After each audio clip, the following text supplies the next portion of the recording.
Hello guys. నాకు తెలిసినంత వరకు మీరు 'నితీష్ తివారీ' 'రామాయణం' ట్రైలర్ అయితే చూసేసుంటారని అయితే నేను అనుకుంటున్నాను. బికాజ్ నిన్నటి నుంచి యూట్యూబ్‌లో ట్రెండింగ్‌లో ఉండంగా, అటు ఇన్‌స్టాగ్రామ్ మొత్తం కూడా యష్ రావణాసుడి రీల్స్‌తో మాత్రం నింపేశారు. ఆల్మోస్ట్ నిన్న మార్నింగ్ వచ్చిన మూవీకి చాలానే వ్యూస్ అయితే వచ్చేసాయి. సరే, ఇదంతా పక్కన పెట్టేస్తే మూవీ ట్రైలర్ ఎలా ఉంది అండ్ పాజిటివ్స్ ఏంటి, నెగిటివ్స్ ఏంటి, స్టోరీ మొత్తం ఎలాగా ఉండబోతుంది, కోర్స్ రామాయణం ఎలాగుంటుందో మీకు తెలుసు. బట్ ఏ పాయింట్ ఆఫ్ వ్యూలో ఉంటుంది అనే పాయింట్ని నేను ఎక్స్ప్లెయిన్ చేయడానికి అయితే చూస్తాను. అండ్ మీకు ఈ ట్రైలర్లో బాగా నచ్చిన పాయింట్స్ ఏంటో కింద కామెంట్ చేసేస్తారా? నేను కూడా నా ఎక్స్ప్లెనేషన్ని, నా నెరేటివ్ని నా స్టైల్లో ఇవ్వడానికి కూడా ట్రై చేస్తాను. ఓకే గాయ్స్, ఇంకా వీడియోలోకి వెళ్ళిపోదామా? నితీష్ తివారీ గారు దాదాపుగా 4,000 కోట్లు అన్నారు ఒకసారి, అండ్ 2,000 కోట్ల నుంచి స్టార్టింగ్ అన్నారు. బడ్జెట్ ఎంతో పక్కన పెట్టేస్తే మనకైతే విఎఫ్ఎక్స్ టాప్ నాచ్లో ఉన్నాయి. బికాస్ ఆ క్లారిటీ కానీ, ఆ కలర్ గ్రేడింగ్ కానీ, అండ్ ఆ అవుట్పుట్ కానీ కోర్స్ ఒప్పుకోవాల్సిందే, బాగున్నాయి. అండ్ బాగోలేని చోట ఎక్కడ అంటే ఆ కుంభకర్ణుని అయితే కరెక్ట్గా చూపించలేదనేది నా ఫీలింగ్. కుంభకర్ణుని చూపిస్తున్న విధానం అయితే అచ్చం వీడియో గేమ్ లాగే ఉందని అయితే చెప్పుకోవచ్చు. సీతాదేవిగా సాయి పల్లవి కరెక్ట్గా సూటబుల్గా డిజైన్ చేశారని కూడా అనిపిస్తుంది. అండ్ గట్టిగా చెప్పాలంటే బ్యాక్గ్రౌండ్ మ్యూజిక్ ఇంకా మంచిగా ఉంటే బాగుండేమో అనిపించింది. టీజర్లో ఉన్నదే తీసుకొచ్చేసి మళ్ళీ ఇక్కడే పెట్టేశారు. ఎందుకంటే వీళ్ళకి గట్టి మ్యూజిక్ సిస్టమ్ అండ్ మ్యూజిక్ ఇచ్చేటోళ్ళు అయితే ఉన్నారు. అండ్ మీకు తెలుసు కదా ఆ మ్యూజిక్ కొట్టేది ఎవరో. ఇఫ్ తెలీదు అంటే నా ఓల్డ్ వీడియో కూడా ఒకసారి అయితే ట్యాగ్ చేసేస్తాను. అందులో మూవీ క్యాస్ట్ గురించి కంప్లీట్ డీటెయిల్స్ ఉన్నాయి, ఒకసారి అయితే చూసేసేయండి. ఇంకా మనం మాట్లాడుకోవాల్సింది ఏంటంటే హనుమాన్జీ గురించి అయితే మనకి ఒక గ్లిమ్స్ కానీ లైక్ ఒక షార్ట్ కానీ పెట్టలేదు. ఎందుకు పెట్టలేదు అని సందేహానికి వస్తే ఇక్కడ 2 విధాలుగా ఉండొచ్చు. ఒకటి, విఎఫ్ఎక్స్ పార్ట్ అయితే కంప్లీట్ అయి ఉండకపోవచ్చు. ఇంకొకటి, రామాయణం 2 పార్ట్లు కదా, ఈ పార్ట్ 1 ఎండ్ అయ్యే పార్ట్కి హనుమాన్జీ రాముడి దగ్గరికి చేరి ఉండకపోవచ్చు. ఛాన్సెస్ అయితే ఉన్నాయి. ఈ రెండిట్లో ఒకటైతే కన్ఫామ్గా కావటానికి. అటు మూవీ టీం నుంచి అయితే క్లారిటీ లేదు హనుమాన్జీని ఎందుకు యాడ్ చేయలేదు అని. నేనైతే లైక్ పార్ట్ 1లో సీతాదేవిని తీసుకెళ్ళటం వరకే ఉంటుందనేమో అని ఎక్స్పెక్ట్ చేస్తున్నాను. మీరు చూడొచ్చు, రావణాసుడు యుద్ధం అయితే చేస్తున్నాడు కదా ట్రైలర్ 1లో అయితే.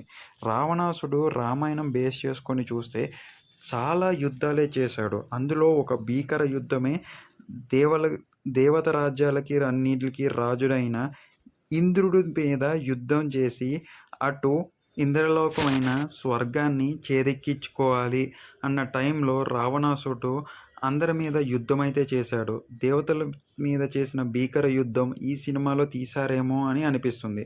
అనిపించడమే కాదు, ఐరావతంతో యుద్ధం చేస్తున్నాడు, దానిపైన ఉంది ఇంద్రుడే అని ఖచ్చితంగా చెప్పగలం. సో మనకి ఇందులో రావణాసుడు కూడా ఎక్కువ టైం ఇచ్చి, స్క్రీన్ టైం ఇచ్చి అతను చేసిన పాపాలు, పుణ్యాలు అన్నీ కూడా చూపించే ఛాన్స్ అయితే ఉందని అయితే ఈజీగా తెలుస్తుంది. అండ్ మిగతాదైతే కళ్ళకు కట్టినట్లు రామాయణంలో క్యాస్టింగ్ మరియు అదంతా విఎఫ్ఎక్స్ అన్న మాట అయితే నేనైతే నమ్మలేకపోతున్నాను. బట్ చిన్న చిన్న ఫాల్ట్స్ అయితే ఉన్నాయి. అవి మేబీ మూవీ రిలీజ్ టైంకి రెక్టిఫై చేసుకుంటే కనుక నాకు తెలిసినంత వరకు విఎఫ్ఎక్స్ సైడ్ నుంచి ఏ ప్రాబ్లం రాలేదు అని అయితే చెప్పాలి. కంపేర్ టు 'ఆదిపురుష్', సారీ, నేనేం కంపేర్ చేయట్లేదు. నేను కంపేర్ చేసేది మాత్రం background music and total songs గురించి. 'ఆదిపురుష్' సాంగ్స్ గురించి అయినా కూడా విఎఫ్ఎక్స్ గురించి కూడా మాట్లాడుకోవాలంటే కంప్లీట్గా 1% ముందలైతే ఉంటుంది, ఏదైతే సాంగ్స్ విషయంలో. మిగతా విఎఫ్ఎక్స్ విషయంలో నేనైతే మాట్లాడాలనుకోవట్లేదు. ఎందుకంటే అఫ్కోర్స్ ఇప్పుడు ప్రపంచం మొత్తం, ఇండియా మొత్తం కూడా ఓమ్రావతిని అయితే వేసుకుంటూ ఉంది. మనం కూడా ఎందుకులే అండి. మీకేమన్నా చెప్పాలనుకుంటే ఓమ్రావతికి కామెంట్స్ రూపంలో చెప్పేసేయండి. బట్ 'ఆదిపురుష్'లో సాంగ్స్ అన్నా, బ్యాక్గ్రౌండ్ స్కోర్ అన్నా నాకైతే చాలానే ఇష్టం. అలాంటి బ్యాక్గ్రౌండ్ స్కోర్ ఒక్కటి పడ్డా కూడా బాగుండు అని అయితే అనిపించింది. సాడ్లీ అలాంటి బ్యాక్గ్రౌండ్ మ్యూజిక్ అయితే పడలేదు. బట్ సోషల్ మీడియా నుంచి వస్తున్న యష్కి సపోర్ట్ కానీ, లేకపోతే యష్ చేసిన రోల్కి వస్తున్న ప్రైజెస్ కానీ, పొగడ్తలు కానీ నెక్స్ట్ లెవెల్ అని అయితే చెప్పుకోవాలి. నాకు తెలిసినంత వరకు రావణుడి క్యారెక్టర్ చేసిన యష్కి చాలా మంచి పేరు వస్తుందనైతే తెలుస్తుంది. ఆ ట్రైలర్‌లో కూడా ఎక్కువసేపు రావణాసురుని గురించి చూపించడం, అందులో యష్ అందరిని డామినేట్ చేయటం, ఇది నెక్స్ట్ లెవెల్ థింగ్ అనైతే అనిపిచ్చింది.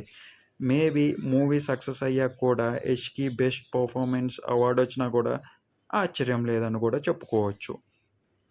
అండ్ ఇంకా డీటెయిలింగ్‌గా చెప్పుకోవాలంటే, మనం ఆ వీఎఫ్ఎక్స్ డిజైన్‌లో వచ్చే అడవి కానీ, లేకపోతే ఈగల్ ఏదైతే జటాయువుతో ఫైట్ కానీ, అదైతే నాకు ఇంకా బాగా అనిపించింది.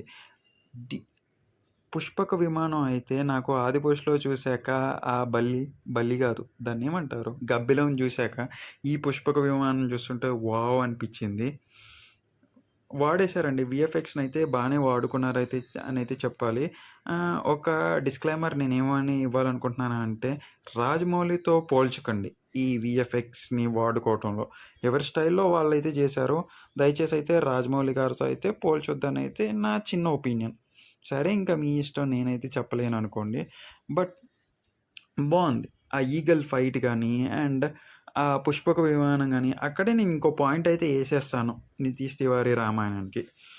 అఫ్‌కోర్స్ రాముడి గురించి చెప్పడానికి ఎంత చెప్పినా కూడా ఎన్ని సినిమాలు సరిపోవు. మెయిన్ పాయింట్స్ అనేది తీసుకుంటూ ఉంటారు.